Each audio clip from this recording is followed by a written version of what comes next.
নমস্কার, সুন্দরবন ডায়েরির আরো একটি নতুন পর্বে সবাইকে স্বাগত।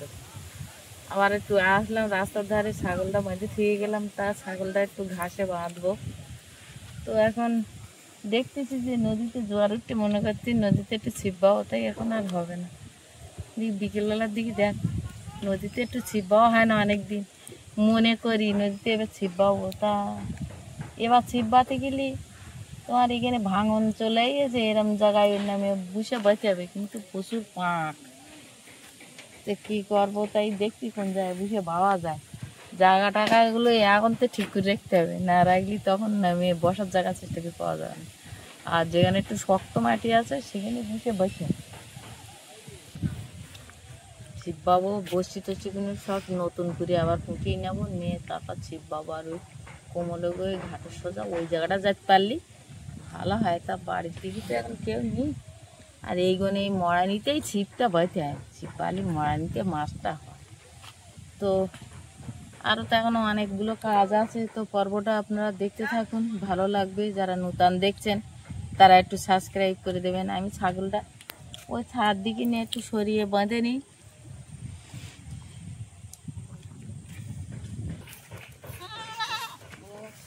ভাই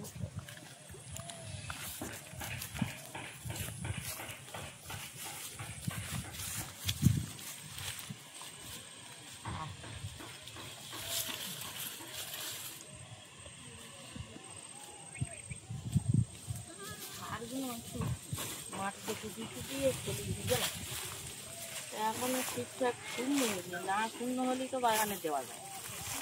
টুকি টুকি দিলাম কিন্তু না শূন্য হলে দিলে নিয়ে গেলেও সমস্যা।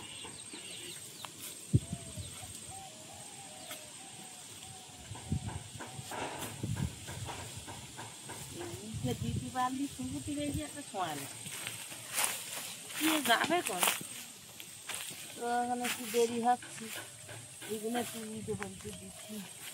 এই জায়গাটা রোদ আসে না,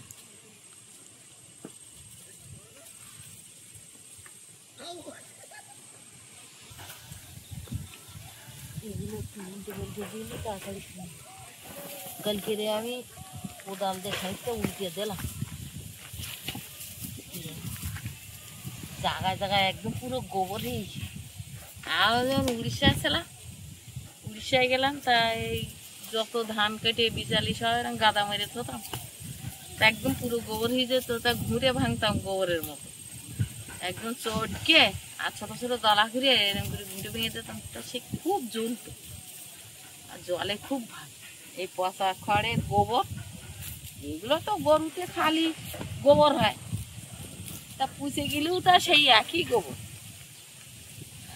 আর এর ওপরে পাখিতে পেয়ারা খাইয়ে দানা পুড়েছে, তাই এত সুন্দর গাছ হয়েছে, সেই গাছগুলো নিয়ে আমি আবার ওই ধারে বাগানে দিয়ে রাখি। এরকম ছোট ছোট প্লাস্টিকে মাটি ভরে ওর ভিতরে দেবো, দিয়ে ওই নতুন বাড়ি নিয়ে যাবো। পেয়ারার চারাগুলো সব ভাব। এই যে একটা বট গাছ ছিল, বট গাছটা তো দেখতে কোন জায়গায় গেল থেকে মনে করলাম চারাটা তুলে বসাও, সে তো পাকা ফলগুলো ছাগলটা দিলি, ফলগুলো উল্টে দিচ্ছি, ও খাবে, বেশ খায়। আর এই জায়গাটা আইলি যদি সময় একদম গাছের তলায় মধুর হাওয়া, ঠান্ডা, বেশ ভালোও লাগে। বোনটা বাড়ি নেই, বাড়িটা ফাঁকা, মনটাও ভাল লাগে না। তা কী করবো, গাছতলায় ওর নেতা এসে আমি এই জায়গাটা বসি হাঁটি, তা এই জায়গায় আসি, তা আবার বোনের কথা মনে, বোনেরা ওখানেও ওরা মানে ভাই বোন ওরা সবাই আছে ওখান থেকে ভিডিও করে পাঠাচ্ছে, দেখতেছি, তাও কাছে নি তো সেইটা ভিডিওতে দেখতেছি, কিন্তু ওরাও ভিডিও করে পাঠাচ্ছে, ওরা কি করতেছে, খেলা করতেছে, বোন কি বলতে, ভাই কি বলতে, সবগুলো পাঠাচ্ছে। যাই দেখি বাড়ির দিকে, আবার আজকের একটা নতুন জিনিস দেখাও, সত্যি কথা আমার বলতে মনে, আজকে একটা নতুন জিনিস দেখাও। ওই যাই দেখি বাগানের দিকে দেখাবো কেন, মানে ওই আমার বাপি যে আমাকে ওই চারা টারা সব কলপ করে থুয়ে গিয়ে তা সুন্দর করে গুছিয়ে পলিথিন দিয়ে ঢেকে থুয়ে গেছে। তা এখন ওইটা ফোন করে বলেছে ওইটা খুলে দিতে। তা ওতে যে কি চারা দেওয়া কি ব্যাপার তা তো জানিনি, আমি এখনো দেখিনি। ও তো একটা কাজের ছেলে নিয়ে গেল সঙ্গে করে, তা সেই ছেলে ওর কোলে গুছিয়ে দেছে, আমি তো ওর সাথে দেখিনি। তা এখন ফোন করে বলেছে ওইটা খুলে গুছিয়ে জল দিতি। তা ওর কোলে যে কি চারা কি বিদ্যাম তো সে তো আমি চোখে দেখিনি। আমিও দেখবো আর আপনাদেরও দেখাবো। এখন যাবো ওই মাথায়, আমার বাড়ি করে একটু জল টল দিতে হবে। ওই জায়গাটা এমনি রোজ যায় না, তবু জল দিতে হবে। তা প্রায় 1.5 মাস 2 মাসের মতো হয়ে যাচ্ছে ওইগুলো ঢাকা পলিথিন, কোনোদিন এখানে আগলা করা হয়নি। আমি একদিন জিজ্ঞাসা করলাম বাপি এই হল, তো বললো মাসি আমি ঠিক টাইম মতন এসে আগলা করে যাবো। তা এখন আমার শুনতেছি ফোন করে বলেছে আগলা করতে, এবার আগলা কর দেখি যাবো ওই মাথার দিকে। আর পাম চালিয়ে জলও দিতে দেখা যাক, যাই নতুন জিনিসটা কি আপনাদের একটু দেখাই, আমি তো এখনো দেখিনি, দেখাবো। আলু ফুলি কাটতে হলো, তাই তাই জেরা করতে হয় না, রোদ ছেড়ে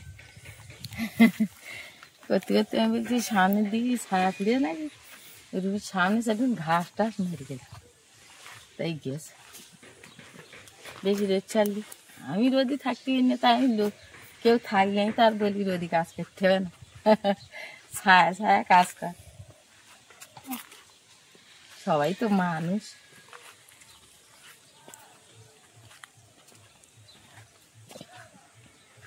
ওই কানাদে 8 বছর 5 মাস দিলাম, তাই দানা ফুরলো, তাই তো চারা বাড়িয়ে ওই ফুল ফুটে। আর এই যে গাছ তো বিশাল আকার নিয়েছে। আমি এখানে একটা পেয়ারার চারা বসিয়ে এলাম, বুঝলি পেয়ারার চারাটা আমার দিয়েছে, কিন্তু এতে চলে যাচ্ছে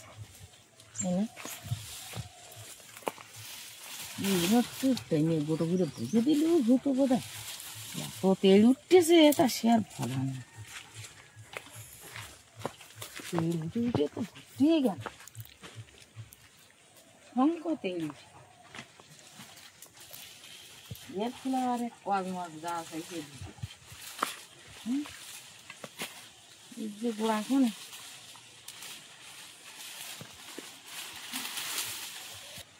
বিশাল বাঁধলাম, কবে ফুল আসবে কবে কি হবে বুঝে যাচ্ছি না।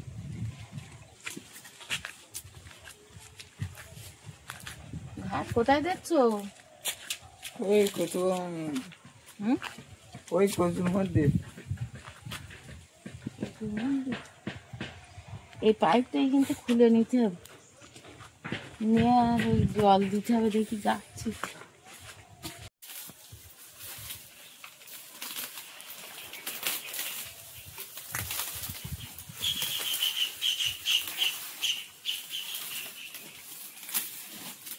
এটা পরিষ্কার করে ফেলেছি, ফাইন করে পরিষ্কার করে ওই ধারে না এটা খুলবো।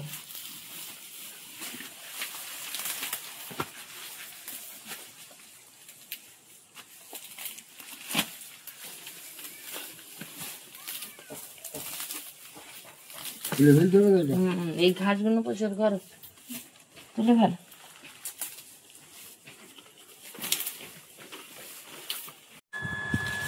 চারিধারে পরিষ্কার করে নিলাম, আর ওই দুধখানি হলে হয়ে যায়। পান্ডা চালিয়ে দিয়েছি, কিছুটা জল উঠে নিয়ে ট্যাঙ্কিতে জল তুলতে হবে বেশি করে। এই ধারটা পরিষ্কার করে এবার এই পলিথিনটা খুলতে হবে, ইট তো সরাইতে হবে।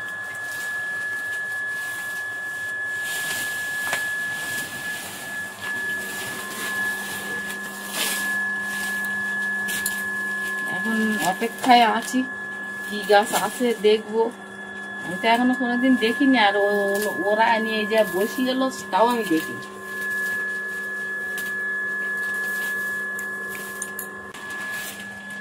সজনের সারাটাই মুড়ে যাচ্ছে বুঝলেন, সজনের সারাটা মাথা দিয়ে মুড়ে গিয়ে এই চারাগুলো বসিয়ে দেবো।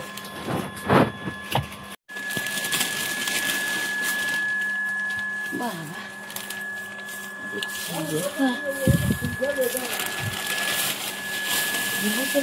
ঘাসও গিয়েছে। বাবা ছাঁচি শাক দিয়ে ভর্তি ঘাসগুলো এ চারা চাপে ধরে তুলতে হবে। ফট করে টান দিলি বলো চারা উঠে আসবে, বুঝলে? গাছ তো ঠিক জানি এখন দিকে শুনে যেন আবার গড়ে টেনে মশালি গেল এই গাছ উঠে আসবে। এইটা সেই হিমসাগর গাছ, হিমসাগর আম গাছটা এখানে কাটবে কি হচ্ছে। এগুলো সব ফাইন পেনা ছাড়ি এসে এসে এইগুলো কি সব পটে নি চারা মুড়ি গিয়ে এইগুলো যে কটা মুড়ি গেছে তারপরে পেয়ারা চারা এনে দেব। মেশিনটা অফ করে দিলাম, বিকট একটা আওয়াজ হচ্ছে, পরে আবার চালাবো কেন দেখে যাচ্ছে সেরকম। ও বাবা হেবি তো এই ওই যেটা বলছে না হ্যাঁ দারুণ চারা, ওই মাথার দিকে একটা ভাবই হচ্ছিল না। আরে বাবা কি দারুণ চারা, এটা কি এত হয়েছে না? এটা কি গাছ? ওহো এটা বাইরে, আমি আমার মনে করছি পটের চারা নাকি এটা, আমি বুঝতে পারছি ওরম কত যাবে আর কত থাকবে। প্রচুর চারা প্রচুর চারা, বাপি সব গুছিয়ে দিয়েছে। কোনটা কি গাছ তাও তো জানিনি। জল না দিলে হয়। হ্যাঁ জল তো এবার দিতে। তুমি ওই এক কাজ করো, এখন মেশিন চালাবো, মেশিন তো চালাতে হবে, জল দিতে হবে, আর এইগুলো এই যে হলদি গাছের মতন ঘিটা কি জানি হ্যাঁ আমি বুঝতে পারছি না।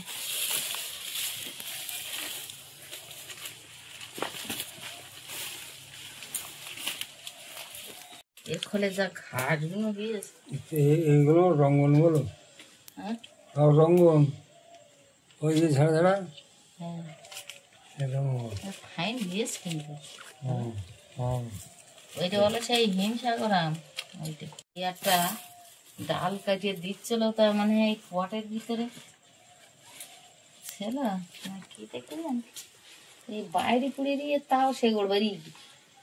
এটা একটা যেটা চারা নি তার গুলো বসে দিতে বুঝলে ফাইন।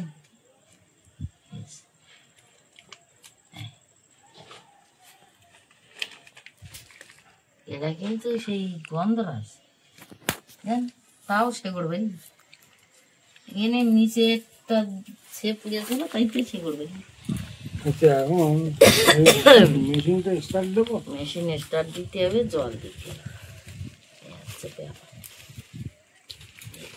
মেশিন স্টার্ট দেয় দাঁড়াও কটা টপ বার করে নিতে হবে, নেওয়ারে পেয়ারা চারা কাটা দিতে হবে। এই গন্ধরাজগুলো দারুণ হয়েছে দেখো, ওর মধ্যে তুলো না দেখো, এই দেখো গন্ধরাজ দিয়ে দারুণ হয়েছে এখানে, এই দেখো দেখো হ্যাঁ। এইগুলো হলো একটা নতুন কি আমি নাম জানি না। এগুলো পাতাবাহার ও দেওয়ারিয়ে না, হ্যাঁ এই যে এই যে এই যে এই না এগুলো এইগুলো পাতাবাহার এই গাছ গেছে তো জল দেওয়া মেশিন মোটরসাইকেল আসবে।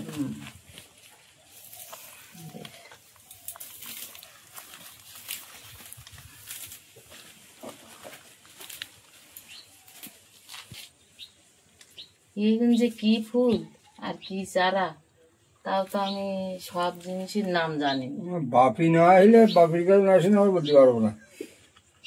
ঠিক যারা দেখছে তারা ঠিক নাম জানে, বাইরের দিকে সব বাড়িতেই লাগায়। তো এই চারার নাম কমেন্টে যারা জানে তারা ঠিক বলবে। আমি তো ঠিকঠাক জানি না। এইগুলো বেশ রোগ ছেড়েছে, আর কতটা ডালিমের মঞ্জুরির মতো। এইগুলো এইগুলো কতটা ডালিমের মঞ্জুরির মতো। এই একটা গাছ, এটা যে কি তাও তো আমি ঠিক বুঝতে পারছি না। তবে এইটা আমার মনে হচ্ছে ওই যে কানাদে যে চারা বসিয়ে এলাম, সেই রঙ্গনের পাতা, এইগুলো দিকে আমি চিনতে পারতেছি, কিন্তু আর যে কি আমি ঠিক বলতে পারবো না। এখন জল দিতে হবে, একটু জলটা দিয়ে নেই, তারপর দিয়ে কিছু কি হয়। তো মনে হচ্ছে এতে প্রচুর চারা, 400-500 প্যাকেটে মাটি ভরা ছিল, 500-600 মতো। এখন তো সব প্যাকেটে চারা দিয়েছে, বাড়িতে কলপ কেটে কেটে এনেছে নার্সারিতে, এনে তারপর দিয়েছে।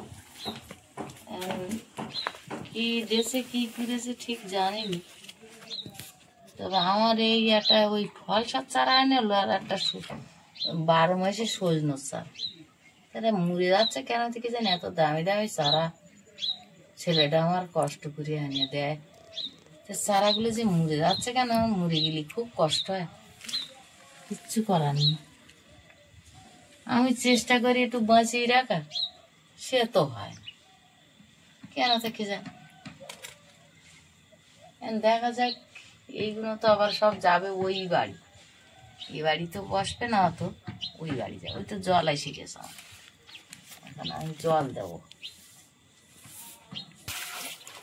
এইগুলো মরে যাচ্ছে কেন, বসিয়ে দিলি মনে হয় ঠিক।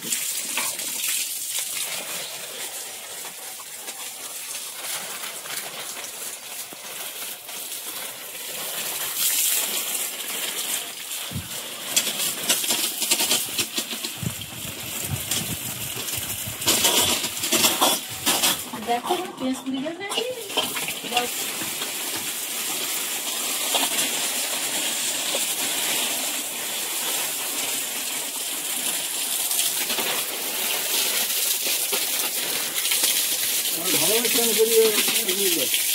না না, একদিন বেশি জল দিচ্ছে, জলটা আবার প্রত্যেকদিন বেশি কিছু দিচ্ছে।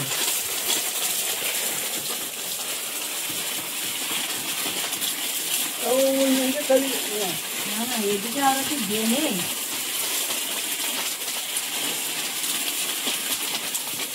অনেকদিন জল দেওয়া হয় না, তো জল দিলে আমার হাতে অন্যরকম পেয়ারা দিয়ে যাবে। মাটি কদিন বৃষ্টি হয় না, তা মাটি একদম ফুটে গেছে, এত মাটি ফুটে গেছে যে আর খালি যেন বাগান ছড়িয়ে চালানি। এটা বাদ দিয়ে তুই দেখাতো।